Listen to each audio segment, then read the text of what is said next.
Aujourd'hui, je vais vous faire une petite vidéo en ce qui concerne les formes classiques de développement limité de quelques fonctions. Allons-y directement avec les fonctions trigonométriques. Donc, je commence par la fonction cosinus de x qui est égale à la somme de i allant de 0 à plus l'infini de moins 1 i x de 2i sur 2i factoriel. Sans oublier que n factoriel égale à quoi?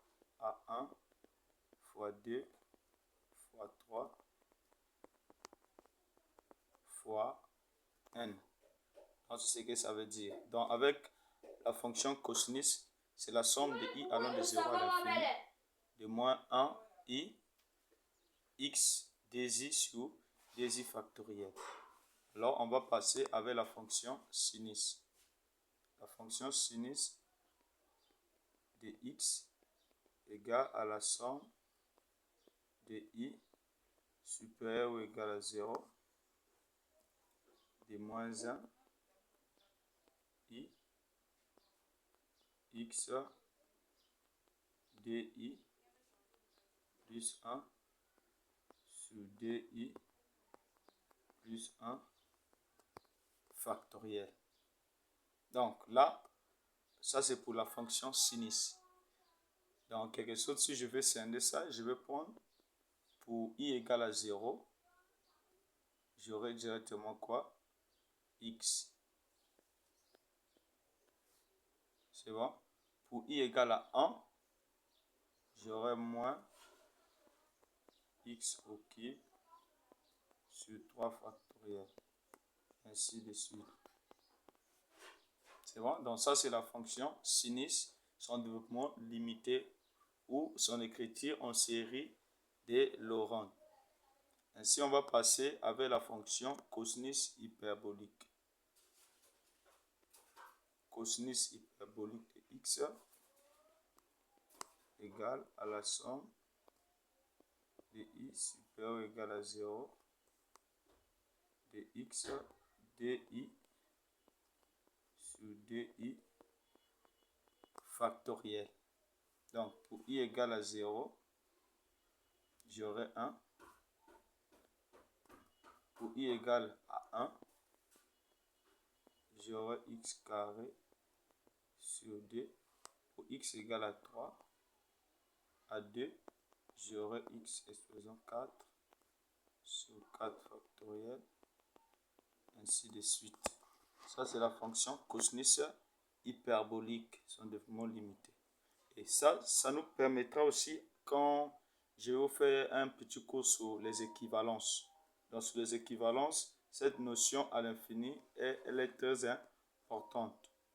Donc, on va avec sinus hyperbolique. Sinus hyperbolique de x égale à la somme de k supérieur ou égal à 0 de x dk plus 1 sur dk plus 1 factoriel. Donc, pour k égale à 0, j'aurai x. Pour k égale à 1, j'aurai x au cube sur 3 factoriel. Ainsi de suite. C'est bon? Ça, c'est pour la fonction sinus hyperbolique.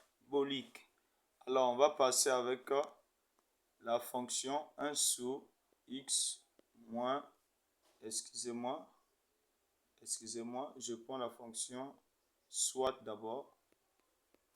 La valeur absolue de x doit être dans la boule ouverte de moins 1 à 1. Ça veut tout simplement dire que x appartient ici moins 1 à 1. C'est une boule ouverte.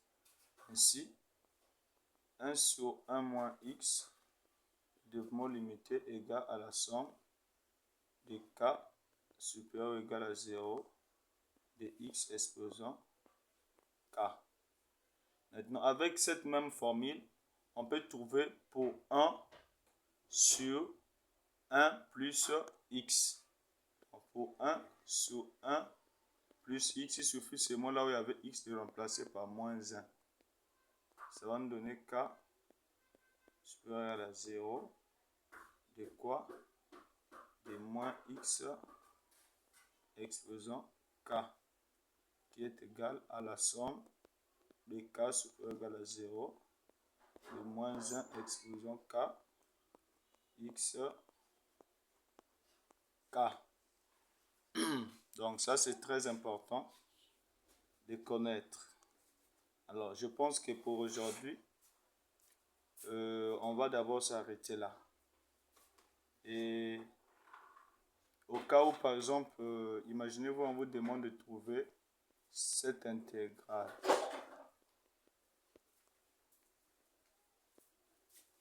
De quoi? Sinus carré de 1 sur z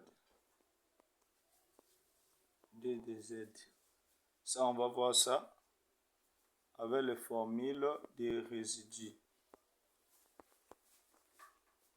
Avec les formules des résidus, on va trouver ça.